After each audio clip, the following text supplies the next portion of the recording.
Breaking news చూస్తున్నాం. Indian premier league 2024 ఆఖరి దశకు చేరుకుంది. ఇవాల్టి నుంచి ప్లే ఆఫ్స్ పోటీలు ఆరంభం కానున్నాయి. ఇవాళ క్వాలిఫైర్ 1 పోరులో లీగ్ టేబుల్లో టాప్ 2లో నిలిచిన Kolkata Knight Riders, Sunrisers Hyderabad జట్లు తలపడనున్నాయి. అహ్మదాబాద్ వేదికగా జరిగే క్వాలిఫైర్ 1 పోరుకు రంగం సిద్ధమైంది. ఇప్పటికే ఇరు జట్లు కూడా అహ్మదాబాద్ స్టేడియంలో చెమటోడుస్తున్నాయి.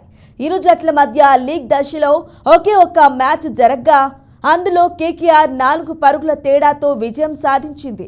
చివరి బంతి వరకు ఉత్కంఠంగా సాగిన ఆ పోరులో కేకేఆర్ను హర్షిత్ రాణా గెలిపించాడు.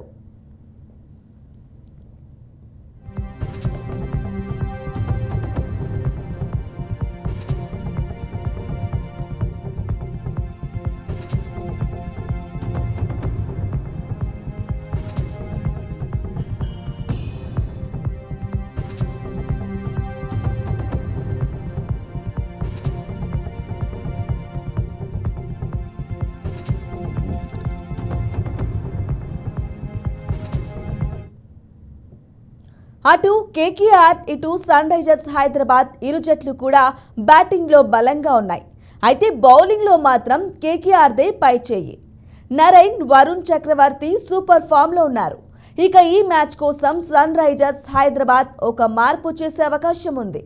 లీగ్ దశలో ఒక్క మ్యాచ్ కూడా ఆడని గ్లైన్ ఫిలిప్స్ను తుది జట్టులోకి తీసుకునే అవకాశం ఉంది. శ్రీలంక స్పిన్నర్ విజయకాంత్ స్థానంలో ఫిలిప్స్ ఆడే అవకాశం ఉంది. ఫిలిప్స్ జట్టులోకి వస్తే సన్ రైజర్స్ మరింత బలంగా మారుతుంది. బ్యాటింగ్తో పాటు బౌలింగ్ కూడా వేసే సత్తా ఫిలిప్స్ సొంతం. ఇక ఫీల్డ్లో చిచ్చర పిడుగులా కదులుతూ మెరుపు విన్యాసాలు చేయటంలోనూ ఫిలిప్స్ దిట్ట. దాంతో గ్లైన్ ఫిలిప్స్కు తుది జట్టులో అవకాశం ఇవ్వాలని అభిమానులు కోరుతున్నారు. ఇక గత సీజన్ కెప్టెన్ మార్కమ్ మరోసారి బెంచ్కి పరిమితమయ్యే అవకాశం ఉంది.